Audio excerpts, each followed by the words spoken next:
वीत राग विज्ञान, नमो ताहि जाते भय अरहंतादि महान। करि मंगल करि हो महाग्रंथ करण को काज, जाते मिले समाज सब पावे निज पद राज।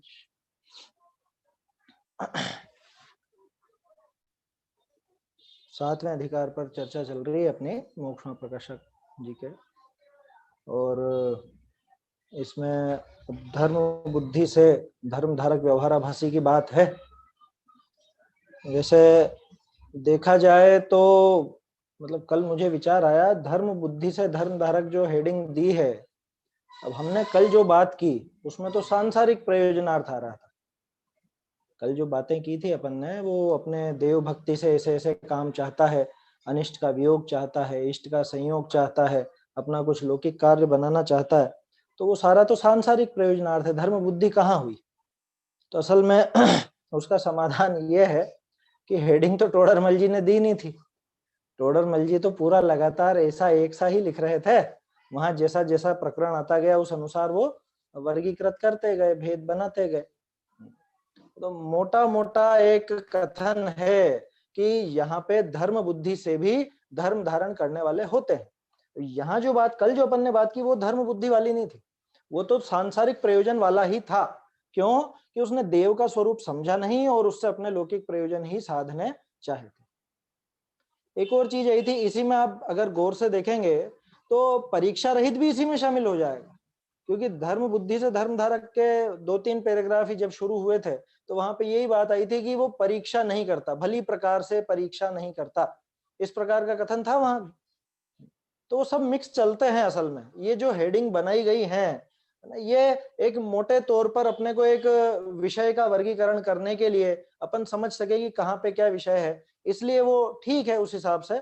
लेकिन आप ऐसा मत समझना कि हार्ड एंड फास्ट बिल्कुल वो हेडिंग के अनुसार ही पूरा विषय चलेगा, क्योंकि टोडरमल जी ने हेडिंग नहीं दी है ना।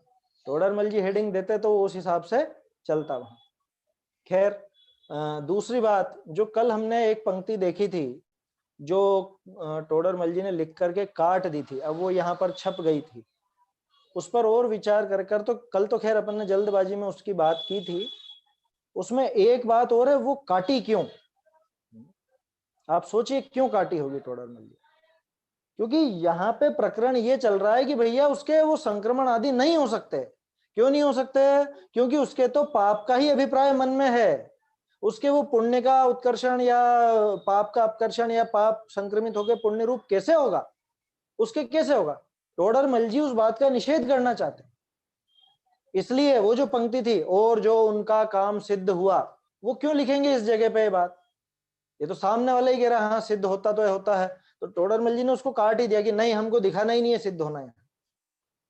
आया समझ में? ये इसमें बारीकी है थोड़ी सी। वो क्यों दिखाएंगे? आप प्रकरण के हिसाब से देखो, यहां अगर ये कहा जाए कि हाँ हाँ हो जाता है, वो भी सिद्ध हो जाता है, तो उसको ढील मिल जाएगी सामने वाले को, उसको थोड़ा सा उसके पक्ष का पोषण हो जाएगा। जबकि यहाँ जब पूरी तरह से उड़ाना है तो बिल्कुल भी नहीं कहेंगे कि हाँ उसका भी सिद्ध हो जाता है या कुछ इस तरह से, इसलिए वो पूरा पैराग्राफ काटा था। अब वो किस्मत से वो हाशिए का बच गया काटने से, कल देखा था ना मूल प्रति में अपन, वो बच गया और वो छपने में आ गया। संपादकों की और अनुवादकों की भी कोई गलती नहीं कही जा सकती, क्यों कि जो लाइन उपलब्ध है वो तो छापेंगे ही ना। हम कौन होते हैं उसमें मीन मेक करने वाले या वो काटने वाले? तो ये तो योग से आनी थी सो आई, लेकिन उसका आशय अपने को समझ लेना चाहिए, है ना। मूल प्रति अपने पास है ही सही, उससे भी मिलान करते चल ही रहे अपन, तो उससे पकड़ में आ जाती है कि भाई ये प्रकरण यहाँ उचित नहीं था, ये चीज वहां दे दी उन्होंने, टोडरमल जी ने दे दी। एक प्रश्न और उठा, मतलब चर्चा होती रहती है ना बहुत से लोगों से व्हाट्सएप वगैरह पर भी, तो जैसे वो भक्तामर के उसकी बात चल रही थी कुछ दिनों से, तो किसी ने कहा कि उसमें दिक्कत क्या है, अगर ऐसे करके वो इधर भी आता है तो दिक्कत क्या है? भक्तामर की महिमा ही तो दिखा रहे हैं, अगर नमोकार मंत्र की ऐसी महिमा दिखाएं, भक्तामर की महिमा दिखाएं, तो दिक्कत क्या है? अगर ऐसे चमत्कार दिखा करके भी मंदिर ले आए तो क्या समस्या है? बात सुनने में बहुत अच्छी लगती, लेकिन विचार कीजिए क्या समस्या है? इसको वैसे समझिए कि मरी हुई बिल्ली फेंकने गए और ऊंट आकर के बैठ गया। ये कहावत सुनी होगी ना, बिल्ली मर गई थी कमरे में, अब वो उसको फेंकने गए, और उसको फेंकने गए इतने में ऊंट आकर के बैठ गया और वो मर गया। अब निकाल लो, कैसे निकालो? आया समझ में? तो आप उसको मंदिर लाने के लिए चमत्कार आदि दिखा रहे हो, और फिर खैर ये उदाहरण तो अपने मन का है, सीधी सी बात। टोडरमल जी ने कल जो अपन ने प्रकरण देखा था 274 पेज वाला, जो इसके जैसा ही था, वहां लिखा था ना कि पूर्व में ऐसे करे होंगे, उनका काम भी हुआ होगा भले, लेकिन वो श्लाघा करने योग्य नहीं, वो प्रशंसनीय नहीं है, और वो छल से अपने को भी उस मार्ग पर लगना योग्य नहीं है। ये स्पष्ट लिखा तो था टोडरमल जी ने। वो जो प्रथमान योग में दोष कल्पना का या शायद व्याख्यान का विधान होगा, जो भी है ना, 274 या 76 कितना था, कल देखा तो था, 200, हाँ 74, 274 वाला ही है। इस छल से औरों को लौकिक कार्यों के अर्थ धर्म साधन करना युक्त नहीं है, और वो श्लाघा योग्य नहीं है, ये ऊपर लिखा है। आया समझ में? तो इसलिए अपने को ये ऐसे ऐसे कुतर्क लगा करके, अच्छा, और मैं तो फिर वही बात कहता हूँ, हमारी बुद्धि कहाँ जा रही है, हमें किस चीज की रुचि है, इससे पता चल जाता है। जहां शुद्ध आत्मा की बात हो, है ना, या निश्चय से वस्तु स्वरूप दिखाया जाए, वहां पे तो इसको कुछ वो रस नहीं उछलता ऐसा। और यहाँ तो क्या, अरे क्या दिक्कत है, क्या दिक्कत है, कि तुम्हारी बुद्धि किधर जा रही है? आया समझ में? तो वहां पर इसकी रुचि अभी भी पड़ी हुई है, और इस कारण वो ग्रहित मिथ्यात्व का ही पोषण होता रहता है। ये इसलिए हमको ये भ्रम सब दूर कर लेना चाहिए। तो ये प्रकरण हो गया था। अब देखते हैं अपन कि बहुत से जीव भक्ति करते हैं, भक्ति का ही अतिरेक रहता है। जैसे अन्य मत में तो वो दो मार्ग चलते हैं, एक भक्ति मार्ग और एक वो ज्ञान मार्ग। अन्य मत का अगर आपने लोगों ने पढ़ा हो तो ज्ञान योग और भक्ति योग, ऐसे दो दो नाम चलते हैं वहां पे। तो कुछ तो जो है भक्ति से ही मुक्ति मानते हैं, अपने यहाँ पे भी है इस तरह के, और कुछ जो ज्ञान योग से। तो अपने यहाँ पे ऐसा समझ लो निश्चयाभासी और व्यवहाराभासी जैसा प्रकार है ना, बिल्कुल वैसी बात है, बिल्कुल वैसी। हालांकि वहां तो दोनों ही गड़बड़ है, और यहाँ पे निश्चयाभास और व्यवहाराभास दोनों सही मार्ग मिलने के बावजूद गड़बड़ हो गए। चलिए देखते हैं इसको। प्रकाशित प्रति में 222 पेज है और हस्तलिखित में 278 पेज है। बहुरी कई जीव भक्ति को मुक्ति का कारण जाने, तहां अति अनुरागी होई प्रवर्ते है। गजब की बात है, ये पंक्ति समझने जैसी है। इसमें चूक गए ना तो दोनों में से कुछ ना कुछ हो जाएगा, निश्चयाभास या व्यवहाराभास में। क्या इसको बारीकी से देखिए क्या कहना चाह रहे हैं टोडरमल जी। बहुरी कई जीव भक्ति को मुक्ति का कारण जाने, तहां अति अनुरागी होई प्रवर्ते है। सो अन्यमति जैसे भक्ति ते मुक्ति माने है, तैसे या के भी श्रद्धान भया। सो भक्ति तो राग रूप है, राग ते बंध है, ताते मोक्ष का कारण नहीं। जब राग का उदय आवे तब भक्ति न करे तो पापानुराग होई, ताते अशुभ राग छोड़ने को ज्ञानी भक्ति विषय प्रवर्ते। वह मोक्ष मार्ग को बाह्य निमित्त मात्र भी जाने है, परंतु यहाँ ही उपादेय पना माने संतुष्ट न हो है, शुद्धोपयोग का उद्यमी रहे है, सोई पंचास्ति का व्याख्या विषय कहा है। पहले ये पंक्तियां देखते हैं, मतलब क्या गजब का संतुलन है यहाँ पे। आप देखो कैसे संतुलन बिठाया टोडरमल जी ने। एक भी लाइन का वेटेज अगर थोड़ा सा ऊपर नीचे होता तो कहां से कहां पहुंच जाती बात। पहली लाइन पढ़ते ही आपके दिमाग में क्या था, अरे भक्ति वास्तव में बेकार चीज है ना, भक्ति वास्तव में बेकार। टोडरमल जी कह रहे हैं कोई जीव भक्ति को मुक्ति का कारण जानकर अति अनुरागी होकर प्रवर्तित है, माने अति अनुराग अच्छी बात नहीं है। भक्ति में अति अनुरागी होना ये अच्छा नहीं है। ये बात इससे आती है कि ठीक है साहब, लो छोड़ो भक्ति आज से ही छोड़ दी, है ना। टोडरमल जी ने कहा तो हमने छोड़ दी। टोडरमल जी आगे क्या कह रहे हैं वो भी समझो। ये संतुलन है ना, इसकी बहुत बड़ी विशेषता है मोक्षमा प्रकाशक की और टोडरमल जी की भी। अभी 2-1 दिन पहले एक साधर्मी ने मुझसे कहा कि कल्पना दीदी के प्रवचन चलते हैं, उनमें उन्होंने कहा था, नाम लिया था कि विक्रांत जी से बोलना वो भी इसमें संतुलन वाले प्रकरण भी सामने लाए। तो आ ही रहे लगभग लगभग, प्रतिज्ञा का प्रकरण अपन देख रहे थे, वो अभी चलेगा। और ऐसे ये पैराग्राफ भी संतुलन वाला है, जबरदस्त संतुलन वाला, कि जो भगवान की भक्ति ही छोड़ बैठे। और भक्ति का अर्थ वो नहीं है ना, भक्ति कहते से हमारे दिमाग में आता शाम के समय सब लाइटिंग वाइटिंग करके, झांझ मजीरा लेकर के, ढोलक तबला वगैरह लेके और सब माइक लगा करके, है उतना मात्र नहीं है भक्ति। हम जो उसको भक्ति समझ बैठते हैं, है ना, भक्ति क्या है, वहां गुणों में अनुराग होना, उसी का नाम वास्तव में भक्ति है। तो क्या बाहर में वो सब नहीं होगा? क्या होगा, लेकिन वो एक लिमिट रहेगी उसकी। आया समझ में? उसकी लिमिट विवेक तय करेगा, विवेक निश्चित करेगा कि उसकी क्या लिमिट हो, उसमें कितनी हिंसा हो, उसमें कितना दिखावा हो, और उसमें कितनी भक्ति हो। ये विवेक तय करेगा अपना, है ना। विवेक कोई व्यक्ति नहीं है, अपना स्वयं का विवेक, है ना। नहीं तो आप सोचो पता नहीं कौन से विवेक जी की बात कर रहे हैं। चलिए, तो कितने ही जीव भक्ति को मुक्ति का कारण जानकर, वो बोलते हैं ना पंक्ति, भक्ति मुक्ति दातार। अरे वो भक्ति मुक्ति दातार नहीं है, वो भुक्ति मुक्ति दातार है। भुक्ति माने भोग, माने स्वर्ग, और मुक्ति माने मोक्ष। 24 जिन राजवर 24 तीर्थंकर की पूजा में है। भुक्ति मुक्ति दातार, स्वर्ग मोक्ष के दाता कहलाते हैं ना, है व्यवहार से कहा जाता है, भक्ति में ऐसा कहा जाता है। गुणों जब गुणगान करना हो तो इस तरह से भी कहा जाता है कि भगवान ही स्वर्ग मोक्ष के दाता है। तो स्वर्ग मोक्ष के दाता कहो चाहे भुक्ति मुक्ति के दाता कहो, एक ही बात है। वहां पे भक्ति मुक्ति दातार नहीं है। अच्छा वहां नहीं है, दूसरी जगह तो है कि हाँ है, व्यवहार से कहा जाता है, कोई दिक्कत नहीं है। अरे बच्चों को अपन सिखाते हैं पहले ही भाग में, शरण किसको कहते हैं? शरण, पंच परमेष्ठी की शरण किसे कहते हैं? कि पंच परमेष्ठी का स्वरूप समझकर उनके बताए हुए मार्ग पर चलना ही पंच परमेष्ठी की सच्ची शरण है। ऐसा पहले भाग में बाल बोध पाठमाला भाग है, नहीं ऐसा। अब ये चीज तो बचपन में ही सिखा दी जाती है कि भैया इस तरह से वो शरण रूप होते हैं, इस तरह से वो भगवान हमको भी उनके जैसा बना लेते हैं। ऐसा कोई अन्य मत जैसा नहीं है कि वहां तथास्तु करके यूं निकला हाथ से और वो भी उनके जैसा हो गया, ऐसा नहीं है। अपने यहाँ पे तो मार्ग बताते हो, डॉक्टर वाला हिसाब है, वो पर्चा दे देंगे, बाकी का काम तो अपने को ही करना है ना। और व्यवहार से कहा जाता है कि भाई डॉक्टर साहब ने ठीक किया, व्यवहार से कहा जाता है कि भगवान ने ही मोक्ष दिलाया, भगवान ने ही स्वर्ग दिलाया।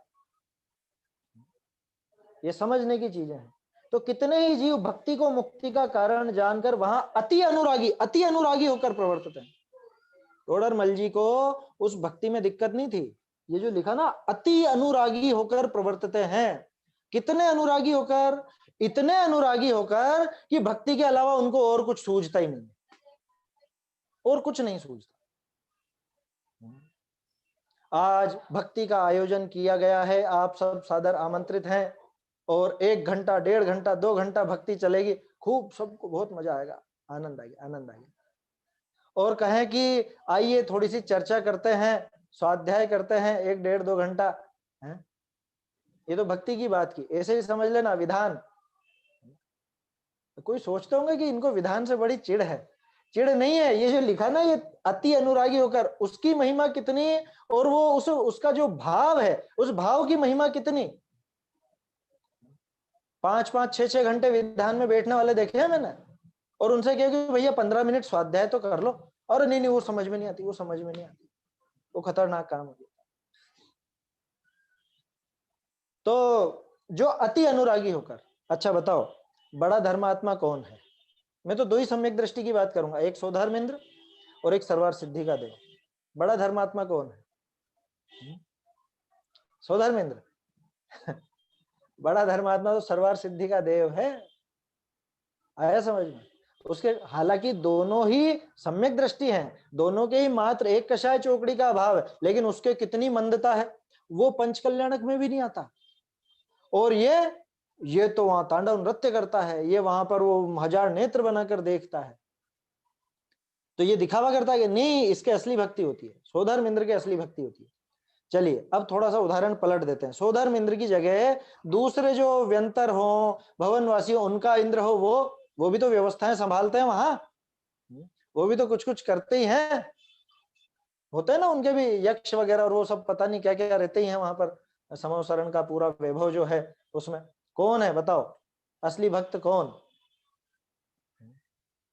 किसके उमड़ी भक्ति ज्यादा?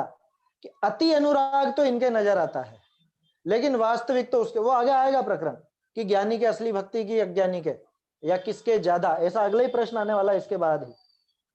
तो क्या कह रहे हैं, वहां अति अनुरागी होकर प्रवर्तते हैं। ये जो अति अनुराग है भक्ति में भी, ये कहीं ना कहीं व्यवहाराभास की तरफ ले जाता है, कहीं ना कहीं ले जाता है। इस पर मतलब आप विचार कीजिए, क्यों इसको अति अनुराग है? भगवान के प्रति अति अनुराग अच्छा नहीं है? कि अति अनुराग तो किसी का भी अच्छा नहीं है। अति अति कह रहे हैं, अनुराग तो होगा, ज्ञानी जीव को अनुराग निश्चित रूप से होगा। चलो थोड़ा सा यहीं का उदाहरण लेते हैं, देवों की बात छोड़ो। श्रावक के नित्य देव दर्शन का नियम होता है या नहीं होता है? और मुनिराज के देव दर्शन का नियम नहीं होता। मुनिराज के नहीं होता देव दर्शन का नियम, प्रैक्टिकली संभव नहीं है। मुनिराज वन जंगल में रहने वाले, वहां हर जगह जिनालय नहीं मिलेंगे, और जहां से गुजर रहे हो जरूरी नहीं कि हर जगह जिनालय मिले। आया समझ में? तो मुनिराज के वो नियम नहीं है। एक तो ये प्रैक्टिकल कारण, दूसरा उसका जो तर्क है कि जिन दर्शन का प्रयोजन था निज दर्शन, वो तो मुनिराज को हो चुका, इसलिए उनको उतनी आवश्यकता नहीं है। ऐसा नहीं कि नहीं करेंगे, दर्शन आदि करते हैं, करेंगे, लेकिन उसका नियम नहीं है। और उनको ऐसी बहुत वो नहीं रहती कि हाँ मुझको करना ही करना है दर्शन। कैसे कह सकते हो आप ये बात? प्रथमान योग का उदाहरण बहुत आसानी से समझ में आता है। एक मुनिराज का किस्सा आता है ना, वो बहुत से लोग जा रहे थे, अन्य मुनिराज वगैरह भी जा रहे थे समूह शरण में, भगवान के समूह शरण में। उन्होंने पूछा कहाँ जा रहे हैं? कि हम समूह शरण में जा रहे हैं, आप भी चलिए। कि नहीं बस मैं तो ठीक। वो नहीं गए, दूसरे गए, और वो वहां पहुंचे। कौन? वो जो दूसरे लोग समूह शरण में पहुंचे, उतनी देर में तो नगाड़े और वो बाजे बजने लग गए इंद्र कि ये क्या हुआ? कह रहे वो जिनको छोड़ करके आए थे उनको केवल ज्ञान हो गया, ये क्या हुआ है? अब बोलो, उनको तो ऐसी भक्ति नहीं उड़ी कि नहीं नहीं मुझे भी जाना समूह शरण। मैं क्या कहना चाह रहा हूं, आप उस इशारे को समझिए। वो जो अति अनुराग है, वो अति अनुराग भी बाधक ही बनेगा। वो समूह शरण तक जाने वालों में मुनिराज भी थे ना, दूसरे मुनिराज भी थे। अगर वो नहीं जाते, वो भी इनकी तरह आत्म ध्यान में लीन रहते, तो आज वो भी हो जाते, वो भी केवल ज्ञानी हो जाते। और ये नहीं गए, लोगों ने उस टाइम सोचा पता नहीं क्या इनके, ये क्यों नहीं जा रहे हैं? सोचा ही होगा, अपने जैसे बहुत से होंगे, कह रहे भगवान के वहां समूह शरण में ही नहीं जा रहे, ऐसे क्या खुद को बहुत बड़ा समझने लग गए क्या? किसी के दिमाग में आई होगी इस तरह की बात। लेकिन उन्होंने असली काम कर लिया वहां रह करके, वो नहीं गए और उन्होंने वहीं पर वो केवल ज्ञान प्रगटा लिया। वो वीतरागी अरहंत हो गए। इधर ये समूह शरण में पहुंचे, उधर वहां देव उनका गंधकुटी आदि जो भी उसकी तैयारी हुई होगी या नहीं भी हुई होगी, जैसा भी नियम है, मुझे ज्यादा ध्यान नहीं है उसका सिद्धांत का। इस एक समूह शरण के रहते हैं, दूसरा पास में, मतलब समूह शरण तो नहीं लगेगा, गंधकुटी आदि की व्यवस्था होती है या नहीं वो मुझे ध्यान नहीं। लेकिन मूल बात यह है कि अति अनुराग तो मोक्ष मार्ग में बाधक है, और ये अति अनुराग को थोड़ा एक लिमिट में चाहिए। क्या आप भक्ति की मना कर रहे हो? कि मना नहीं कर रहा हूं, इस प्रकरण को समझिए। क्या कह रहे हैं? पहली बात तो शुरू में ही भूल क्या हो गई? भक्ति को किसका कारण जाना? भक्ति को मुक्ति का कारण जाना। अब आपको मोक्ष मार्ग कैसे मिलेगा बताओ? सम्यक दर्शन ज्ञान चारित्राणी मोक्ष मार्ग है। इसको व्यवहार सम्यक दर्शन कह दिया तो ये इसी के पीछे पड़ गया, इसको पता ही नहीं कि ये। हाँ प्रश्न है, पूछिए। विनीत जी देखना, एक रेज हैंड हुआ है, संजय जैन, प्रीति भाभी का होगा शायद। बोलिए, आप प्रश्न बोलिए। ये पूछना था कि भूमिका अनुसार तो फिर कार्य होता है ना। अब जैसे मुनिराजों को नहीं होता है वो भाव, अपन श्रावकों को भक्ति का भाव होता है, तो फिर वहां वहां कैसे कार्य होते हैं? यही तो अभी बात चल रही है अपनी, किस लिमिट में हो, कितना हो।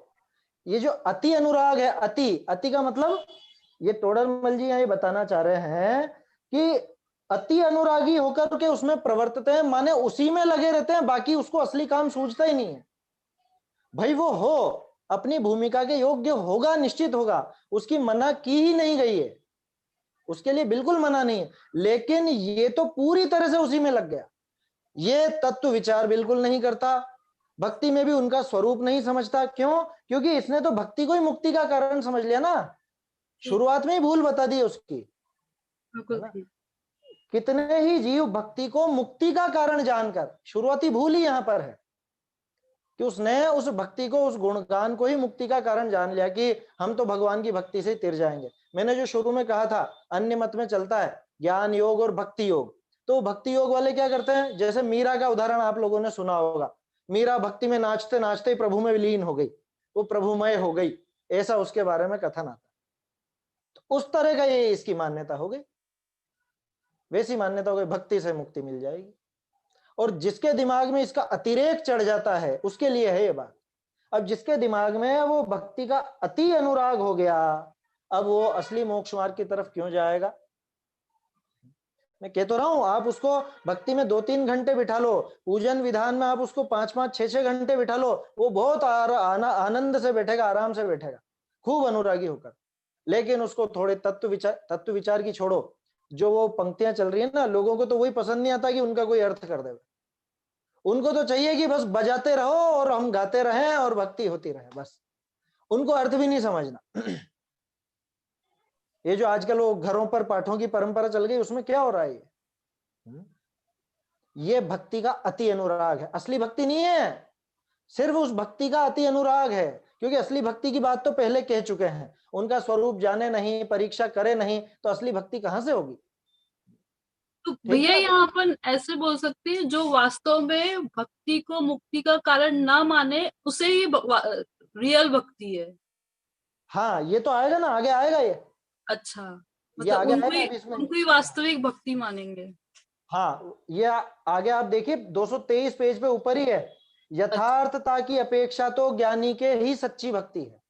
अगला प्रश्न यही है, बिल्कुल ठीक है ना, अगला प्रश्न यही है। भाई मैं मतलब बार बार इसीलिए मेरे को कहना पड़ रहा है कि मना न तो पूजा की है, न विधान की है, न भक्ति की है। अब कारण क्या है, व्यवहाराभासी का प्रकरण है, और प्रकरण से मतलब नहीं, खास बात यह है कि लोगों की रुचि उस व्यवहार में कितनी तीव्र पड़ी हुई है। उनसे तत्व विचार करने की बोलो, तत्व चिंतन करने की बोलो। मैं तो बल्कि पहले भी अपन ने 2-4 बार इस तरह की बात की है कि पढ़ो कम, सुनो कम, चिंतन ज्यादा करो। क्योंकि हमारी रुचि चलो भक्ति वगैरह में नहीं है, तो हमारी रुचि पढ़ने में आ गई, तो बात तो बराबर ही हो रही है एक तरह से। अगर वहां की रुचि या यहाँ की रुचि, अति अनुराग है ना, अति अनुराग, अति अनुराग तो हर जगह का खतरनाक है। अति अनुराग अगर शास्त्र अभ्यास का हो तो वो भी खतरनाक है, यहाँ ये समझना। वो हालांकि शास्त्र भक्ति का अन्यथा रूप में आ जाएगा वो प्रकरण, इसलिए उसकी बात अपन अभी नहीं कर रहे। देव भक्ति में तो वही नजर आता है सारा का सारा, नाच गान और वो अति अनुराग के कारण। आप इसको यूं समझिए, मैं दूसरे प्रकरण का उदाहरण देता हूं। अनुपसेव्य अनिष्ट, अनुपसेव्य जो अभक्ष होता है या अनिष्ट कारक अभक्ष होता है, उसमें भले ही जीवों का घात नहीं हो, फिर भी उनको अभक्ष क्यों कहा? स्वयं के घात के कारण, स्वयं का घात, है ना, ग्रद्धता, तीव्र अनुराग के कारण, वो राग की तीव्रता के कारण, उस ग्रद्धता के कारण वो अभक्ष कहलाया। जैसे शक्कर डायबिटीज वाले के लिए अभक्ष है, क्यों है? क्योंकि उसके लिए अनिष्ट कारक है और वो अपना नुकसान जान करके भी खा रहा, माने तीव्र राग कर रहा है।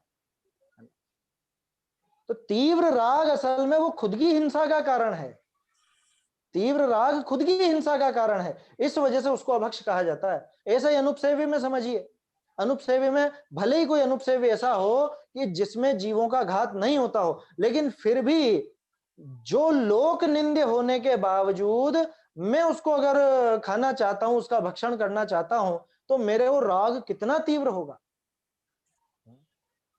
तो तीव्र राग के कारण, राग की अधिकता के कारण वहां पर उसको अभक्ष बताया गया है। ठीक उसी तरह से यहां समझिए कि राग की तीव्रता तो हर जगह बाधा डालेगी।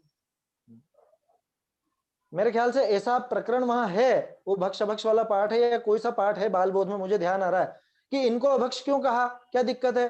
कि अरे राग की तीव्रता जहां होगी वहां आत्म ध्यान भी नहीं हो सकता, ऐसा करके कुछ है प्रकरण, शायद अष्टमूल गुण वाले पाठ में या भक्षभक्ष में किसी ना किसी में है, इस तरह का जवाब दिया है वहां पे। वो बहुत सुगठित है और दादा की। गद्यता ही शब्द दिया है, गद्यता ही है। हाँ, ग्रद्धता ही शब्द है वहां पर। ग्रद्धता माने राग की तीव्रता, राग की तीव्रता। यही जो यहाँ कह रहे हैं कि अति अनुरागी होकर, एक कहावत है लौकिक में, अति का भला न बोलना, अति की भली न चुप, है ना। मतलब एकदम अति चुप रहना भी अच्छा नहीं और अति बोलना भी अच्छा नहीं। वैसे ही अति भक्ति भी अच्छी नहीं, अति स्वाध्याय भी अच्छी नहीं। कि ये क्या कह रहे हो, है? कि भाई क्रिया की बात चल रही है, ये जो आपने वो जो क्रिया समझी जिससे मोक्ष मान लेवे हम, वो अति अच्छी नहीं। ये क्रिया अभी बता रहे हैं आगे कि होंगी कि नहीं होंगी। मैंने कहा ना, शुरू में कहा था ये पैराग्राफ पढ़ के, इस पैराग्राफ में जबरदस्त संतुलन बिठाया गया है। अभी तो ऊपर की 2 लाइन पढ़ी है अपन ने। अच्छा है, चर्चा होनी चाहिए, है ना। और भी किसी को कुछ विचार हो तो जरूर बताएं। वादे वादे जायते तत्व बोध बातचीत में और ज्यादा तत्व का ये खुलासा होता है। देखिए क्या कह रहे हैं, कितने ही जीव भक्ति को मुक्ति का कारण जान के, यहीं पे पहले शुरुआती भूल आ गई कि इसने तो उस भक्ति को ही मुक्ति का कारण जान लिया। अरे मैं तो कहता हूं आप किसी से भी पूछ लेना, किसी से भी, माने जो भी वो नाच गान में बहुत आनंद आता हो ना, जिसको बहुत आनंद आता हो, उससे पूछ लेना भैया क्यों करते हो ऐसा, ऐसा तुम क्यों स्टेज, अरे भक्ति है, भक्ति से हम तो मोक्ष जाना है, मोक्ष मार्ग है। तो ये जवाब कहीं ना कहीं निकल के आएगा। और मेरा इशारा असल में उन लोगों के ऊपर है कि जिनको और किसी चीज का तो कोई विवेक नहीं, लेकिन भक्ति वो बढ़ चढ़ के दिखाते हैं। जैसे एक प्रचलन चला है कुछ दिनों पहले, मुझे देखने में आया, कुछ दिनों माने अब तो साल भर से तो कुछ देखा नहीं, उसके पहले ही देखा जो भी देखा। तो जैसे पंच कल्याणक कहीं होना हो, उसके पहले अलग अलग जगह आयोजन होंगे, ठीक है। अलग अलग जगह आयोजन माने जैसे आज आपकी तरफ से, आज आपकी तरफ से, आज आपकी तरफ से, उसमें पूरे समाज को बुला करके नाश्ता वगैरह करवाया जाएगा, भक्ति का आयोजन करेंगे और उसमें खूब नाचेंगे, खूब गाएंगे, हैं, रात को 10-10, 11-11, 12-12 बजे तक। कौन, किसके उमड़ रही हो सारी भक्ति, कि जिनको भक्ष भक्ष का भी विचार नहीं, जिनको स्वाध्याय की एक लाइन समझ में आती नहीं, जो एक लाइन पढ़ते नहीं, उनको ऐसी भक्ति उमड़ती। बताइए क्यों?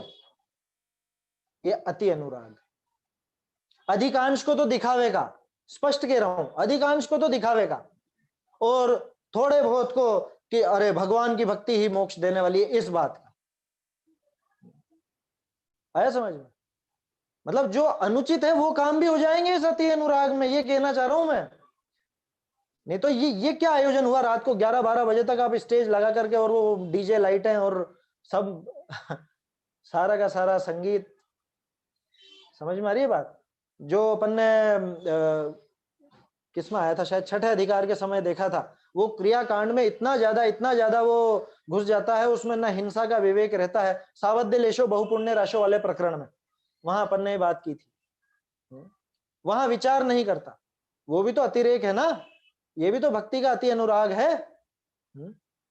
तो कितने ही जीव भक्ति को मुक्ति का कारण जानकर वहां अति अनुरागी होकर प्रवर्तते हैं। अत्यधिक अनुराग वहां पर नजर आता है, जबकि असली भक्ति है या नहीं है वो तो आगे का विषय। वह तो देखो क्या कह रहे हैं टोडरमल जी, वह तो अन्यमति जैसे भक्ति से मुक्ति मानते हैं, वैसा ही इनके भी श्रद्धान हुआ। अरे आश्चर्य तो तब होता है जब अपने जैसे ही वहां पे स्टेज पे कहने लगते हैं, अरे मीरा जैसी भक्ति होनी चाहिए, मीरा नाचती नाचती प्रभु में लीन हो गई है, ऐसा एकत्व कर लो भगवान से। अरे क्या क्या कहना चाह रहे हो, क्या कहना, मतलब क्या समझा रहे हैं लोगों को? थोड़ा विचार करें इस चीज। अब देखो असलियत, है ना, ये बीच की बात है, असलियत। परंतु भक्ति क्या है, भक्ति का क्या स्वरूप, कि भक्ति तो राग रूप है, ये असली बात है, निश्चय की बात है। निश्चय से भक्ति क्या है? अच्छा, बहुत से लोग पूछते हैं ना कि भक्ति निश्चय है या व्यवहार, बताइए, भक्ति निश्चय है या व्यवहार है? 99 लोग, 100 में से 99 लोग कहेंगे व्यवहार है। क्या? अरे भक्ति भक्ति है, न तो भक्ति निश्चय है, न भक्ति व्यवहार है। भक्ति को स्वर्ग मोक्ष का कारण कहना ये व्यवहार है, भक्ति को राग का, बंध का कारण कहना ये निश्चय है। निश्चय कोई वस्तु थोड़ी ना है, निश्चय व्यवहार वस्तु है क्या? निश्चय व्यवहार तो कथन पद्धति है, समझने की पद्धति है। यहीं पे देखिए, ये पूरा यहाँ पे खुलासा हो जाएगा निश्चय व्यवहार का। परंतु भक्ति तो राग रूप है और राग से बंध है, इसलिए मोक्ष का कारण नहीं है। ये भक्ति का असली स्वरूप, ये निश्चय से स्वरूप है। क्या होगा भक्ति से? कि भक्ति राग रूप है, प्रशस्त राग है, शुभ राग है ना, अच्छा है अपनी भूमिका में। ध्यान रखिएगा, मेरे शब्दों पर ध्यान दीजिएगा, है ना, अच्छा है अपनी भूमिका में। आगे आएगा क्यों। तो राग रूप है और राग से बंध है, कि बंध को अच्छा बता रहे हो आप? नहीं, इसलिए मोक्ष का कारण नहीं है। पहली बात तो यह समझना कि भक्ति किसी भी तरह से मोक्ष का कारण नहीं हो सकती। ठीक है, अब आगे देखते हैं। जब राग का उदय आता है, अब संतुलन देखो आप, टोडरमल जी की संतुलन की कला। राग का उदय तो आ रहा है साहब, राग तो बहुत निकलना चाह रहा है। अब क्या होगा? तब भक्ति न करे तो क्या करे फिर? कि इधर अगर मैं भजन नहीं गाऊंगा तो फिल्मी गाने गाऊंगा, मुझे तो गाने का भाव उमड़ रहा है खूब, ऐसे हाथ पांव यूं हिलने लग गए अपने आप ही। क्या करूं अब? कि या तो भक्ति में नाच ले, और भक्ति में नहीं नाचता है तो फिर तो फिल्मी गानों पे नाचेगा। आया समझ में? इसलिए इसलिए अशुभ राग छोड़ने के लिए, देखो राग तो आया, अब उस राग को दिशा देनी है, राग को दिशा देनी है। अब या तो शुभ की तरफ मोड़ दो उसको, शुभ की तरफ नहीं मोड़ोगे तो अशुभ की तरफ जाएगा। ये 100% पक्की बात है, क्योंकि राग का जब उदय आएगा तो ये कुछ ना कुछ काम तो होगा। अशुभ राग छोड़ने के लिए ज्ञानी भक्ति में प्रवर्तते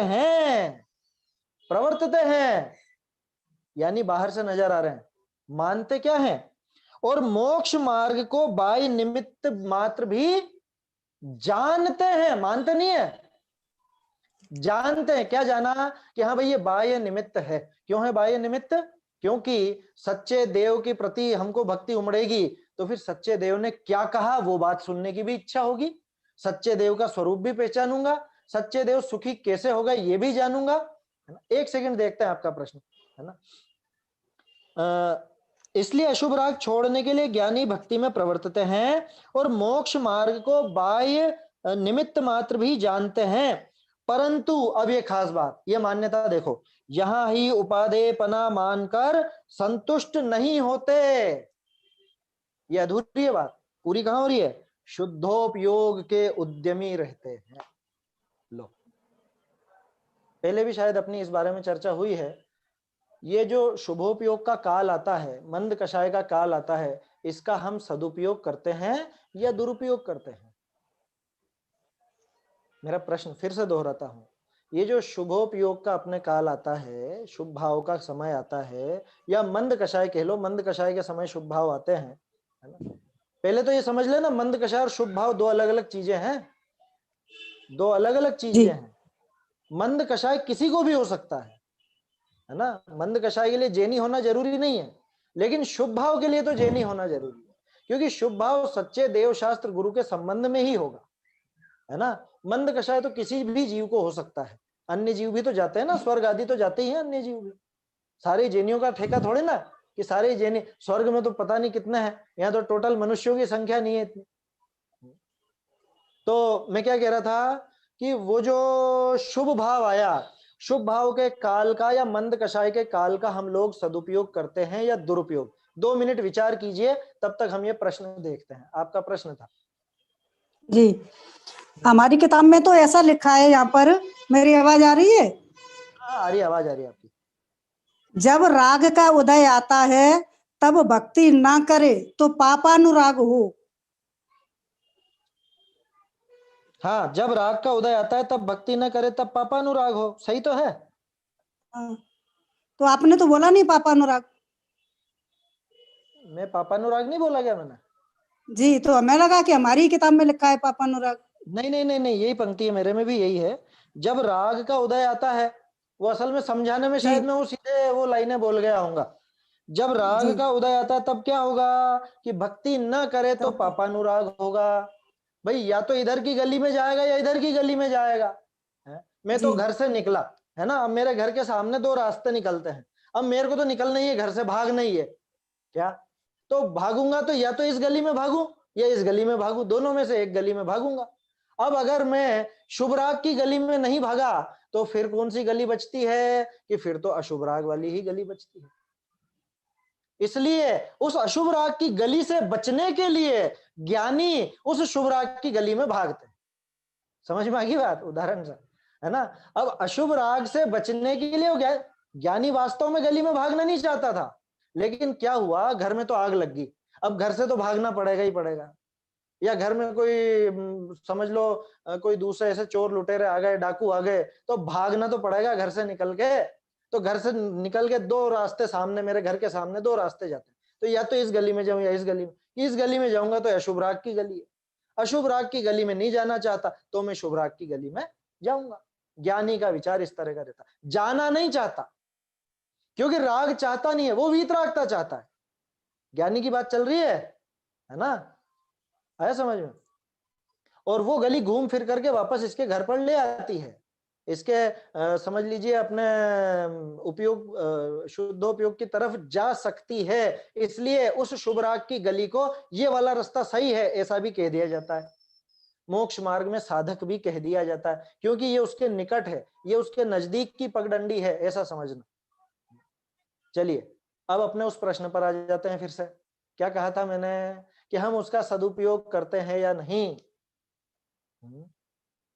कि वास्तव में मंद कषाय का या शुभ भाव का सदुपयोग तो उसने ही किया है कि जिसने उस शुभ राग को तोड़कर शुद्धोपयोग कर लिया।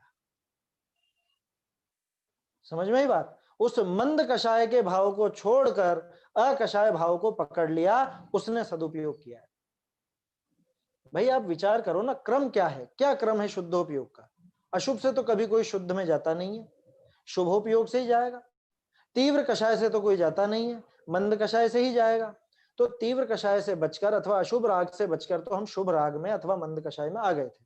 अब ये जो मंद भाव है कौन सा, कि जब आप पूजा कर रहे हो, जब आप स्वाध्याय कर रहे हो, या और जो भी धार्मिक क्रियाएं जो भी जिसमें मंद कषाय रहती है, उस समय मौका है, मौका है, उस समय मौका है, उसको वहीं रोक दो, रुक जाओ थोड़ी देर, है ना। कोई जल्दी नहीं है पूजा पूरी करने की, या कि द्रव्य चढ़ा के थाली खत्म करनी है, इसकी कोई जल्दी नहीं करनी है। जब वहां पे बात आए सिद्ध पूजन की, जैसे जयमाला आप पढ़ रहे हो, आत्मा का कितना सुंदर स्वरूप वहां पे बताया गया है। अब वहां पर एक एक पंक्ति का विचार चले। सभी ज्ञानी का यह परिवेश, है ना, सभी ज्ञानी का यह परिवेश, कैसा परिवेश, कि वो सभी ज्ञानी जो वो चिंतन चलता है। तो अब वो जो चिंतन आपको मौका मिला था, है ना, समझ लीजिए कोई सी भी XYZ कोई सी भी पंक्ति आप पकड़ लीजिए, कोई सी भी पंक्ति, कौन सी है, जैसे अपने जड़ चेतन की सब परिणति प्रभो, यही पकड़ लीजिए, भेद विज्ञान चलाइए, भेद विज्ञान करते करते शुद्धात्म सा परिशुद्ध प्रभो, है यह निर्मल नीर चरण लाए, जो भी कुछ भी कोई सी भी पंक्ति लेकर के और वहां पर विचार करते करते वो शुद्धात्मा का अनुभव हो जाए, भगवान का स्वरूप ध्याते ध्याते खुद के अनुभव पर आ जाए, तो वो सदुपयोग होगा। हम क्या करते हैं, मान लो आधा घंटा हमारा वो शुभोपयोग का काल चला, ठीक है, क्या किया हमने, पूरा शुभोपयोग में निकाल दिया। अब शुभ छूट के तो क्या आना है, अब कि अब तो फिर अशुभ आना ही आना है। ये रोज होता है ना हमारे साथ, नहीं करते हैं क्या, भगवान के सामने जाते हैं, भगवान को नमस्कार करते हैं, नमोकार बोलते हैं, चत्तारी मंगल पाठ बोलते हैं, स्तुति बोलते हैं, पूजन आदि जो भी जो करता हो वो सब काम करते हैं। बोलो उतने समय कषायों की कितनी अच्छी मंदता थी, मौका था ना अपने पास, प्लेटफॉर्म पर तो पहुंच ही गए थे, तो गाड़ी पकड़ने की देर थी। वो रोज हम उस प्लेटफॉर्म पर जाते हैं और रोज गाड़ी छोड़ के आ जाते हैं। बात समझ में आ रही है कि ये प्रकरण कहां से आ गया, कि ये आ गया ना यहाँ, परंतु यहां ही उपादेयपना मानकर संतुष्ट नहीं होते। बात समझ में आ रही है। वो ज्ञानी क्या करते हैं और अज्ञानी क्या करता है, कि अज्ञानी उस शुभोपयोग के काल को शुभोपयोग में ही रहने देता है, वो शुभोपयोग ही करके और फिर थोड़ी देर बाद अशुभ में आ जाता है। और ज्ञानी उसको उपादेयपना मानकर संतुष्ट नहीं होते। किसका उद्यम करते हैं उस समय भी? शुद्धोपयोग का ही उद्यम करते हैं, शुद्धोपयोग का उद्यम करते हैं। ये प्रण लेवे सभी कि अब ये कोशिश करना है अपने को, ये कोशिश करनी है, क्योंकि ये शुभोपयोग का काल शुभोपयोग के लिए नहीं मिला है।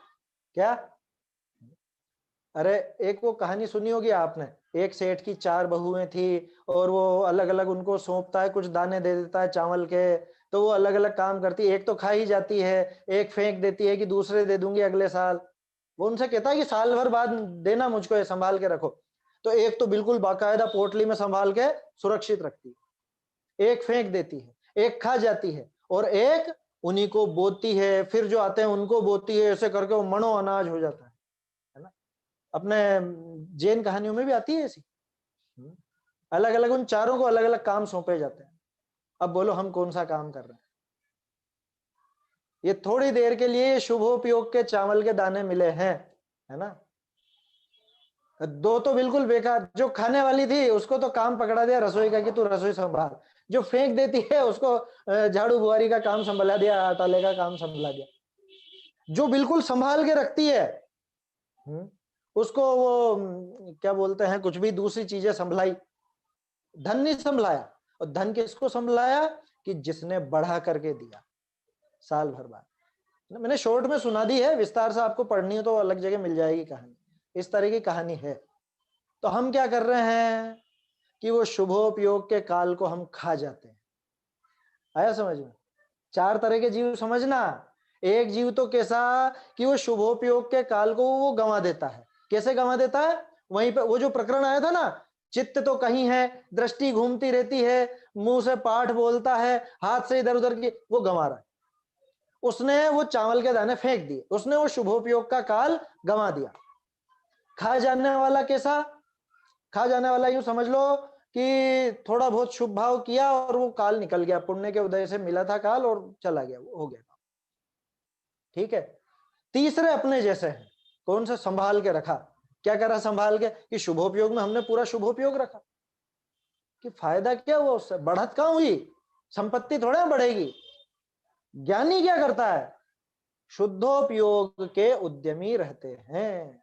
वो उस शुभोपयोग से भी शुद्धोपयोग का ही काम साध लेते हैं, उससे वो काम साध लेते। ये काम होने लायक है, ये काम करने लायक है वास्तव में। कितना गजब का संतुलन बनाया है। भक्ति करनी कि नहीं करनी? अरे ज्ञानी भी करते हैं भक्ति। अच्छा तो देखो, ज्ञानी भी करते हैं ना, तो हम अति अनुराग रूप होकर कर रहे हैं तो क्या दिक्कत है? कि ज्ञानी कैसे करते हैं समझ लो। ज्ञानी करना नहीं चाहते, करनी पड़ती है। कि इधर राग तो उछाले मारता है, अब राग उछाले मार रहा है, इसको अगर सही दिशा नहीं दे, शुभ राग में नहीं जाए तो अशुभ में जाना पड़ेगा। इसलिए वो उस अशुभ से बचने के लिए ये शुभ भाव करते हैं। तो ये होगा, ये हमारी भूमिका में होगा। क्यों? क्योंकि हमारी भूमिका में अशुभ का काल ज्यादा है, शुभ का कम है। तो अशुभ से जितना ज्यादा बच सकें तो उस अनुपात में वो भक्ति भी होगी। लेकिन अगर उसको उपादेय मान लिया तो वो तीव्र राग का कारण, वो ग्रद्धता का कारण होकर के वो हमको ही दुखदाई हो जाएगी। उपादेय मान लिया तो क्या करना? कि अशुभ से बचने के लिए वो शुभ भाव आएगा, शुभ को उपादेय मत मानना, वहां शुद्धोपयोग का साधन कर लेना। कितना गजब का संतुलन बिठाया है यहाँ। ना तो आपको भक्ति छोड़ने देंगे हैं, और ना वो इसमें अति अनुरागी होने देंगे। आया समझ में? कि ये जीने नहीं देगा और ये मरने नहीं देगा, ये पता नहीं क्या इस तरह का काम है। भाई वो तो ये चाहते हैं कि अपन इसका सही सही स्वरूप समझें। टोडरमल जी की मूल भावना यही थी कि प्रत्येक जीव एक एक चीज का अच्छे से अर्थ समझे। तब तो उन्होंने इतना रहस्य खोला है, नहीं तो क्या जरूरत थी बताओ? इस पैराग्राफ की, इस प्रकरण में कोई जरूरत ही नहीं थी। लेकिन अगर ये नहीं लिखते तो स्वच्छंदी होने की संभावना बढ़ जाती कि यहाँ तो व्यवहाराभासी को टोक रहे हैं और इसको टोकते टोकते निश्चयाभासी ना हो जाए। ऐसा संतुलन टोडरमल जी को जगह जगह बिठाना पड़ा है। निश्चयाभासी में हमने देखा था, वहां ये व्यवहाराभासी ना हो जाए, ऐसा संतुलन बिठाया था। यहां अपन देख रहे हैं कि ये व्यवहाराभासी निश्चयाभासी ना हो जाए, तो ऐसा संतुलन बिठाना पड़ रहा है। देखिए क्या कह रहे हैं आगे, वही पंचास्तिकाय व्याख्या में कहा है। क्या कहा है? सोई पंचास्तिकाय व्याख्या विषय कया है। इयं भक्ति केवल भक्ति प्रधानस्य अज्ञानिनो भवति तीव्र राग ज्वर विनोदार्थम अस्थान राग निषेधार्थम कदाचित ज्ञानिनोपि भवति। अब यहां मुझे एक चीज समझ में नहीं आई, यहाँ एक संशोधन है ना। मुझे क्या समझ में नहीं आया कि जब आप मूल देखोगे, मूल का मतलब पंचास्तिकाय की व्याख्या देखोगे, तो वहां पे भी कदाचित शब्द है, क्वचित नहीं है। नीचे दे रखा है ना, नीचे देखो आप, नीचे जो कोटेशन ये कोट कर रखा है फुटनोट में, वहां पे भी कदाचित ज्ञानिनोपि भवति ऐसा लिखा है, ठीक है। और टोडरमल जी ने भी हस्तलिखित में कदाचित ही लिखा है। अब ये क्वचित कहां से छप गया ये मुझे आज तक समझ में नहीं पड़ा, है ना। वैसे तो बहुत सारी प्रतियां देखी हैं, लेकिन ये समझ में नहीं आया कि ये कैसे ये क्वचित पर आ गए। एक सेकेंड, ये देखिए, ये मैंने अंडरलाइन कर रखा है, यहाँ पे देखिए, कदाचित टोडरमल जी ने कदाचित ही दिया था। और पंचास्तिकाय की टीका देखोगे तो वहां भी कदाचित ही मिलेगा। अब ये बीच में क्वचित पता नहीं किधर से आ गया। उसका एक अनुमानित कारण मैं आपको बताता हूं कि जो ये संपादनीय अनुवाद हुआ, ये मूल प्रति देखकर नहीं हुआ, जो प्रकाशित प्रतियां थी पुरानी ढूंढारी की, उनके अनुसार ये हुआ होगा, ऐसा अनुमान लगा रहा हूं मैं। और उनमें किसी में क्वचित लिखा होगा तो यहां पर भी क्वचित आ गया, क्योंकि न तो पंचास्तिकाय की टीका में वैसा क्वचित है, न टोडरमल जी की हस्तलिखित प्रति में क्वचित है। ये जानने कहां से आ गया कि क्या दिक्कत आ गया, तो कि क्वचित और कदाचित दोनों के अलग अलग अर्थ है।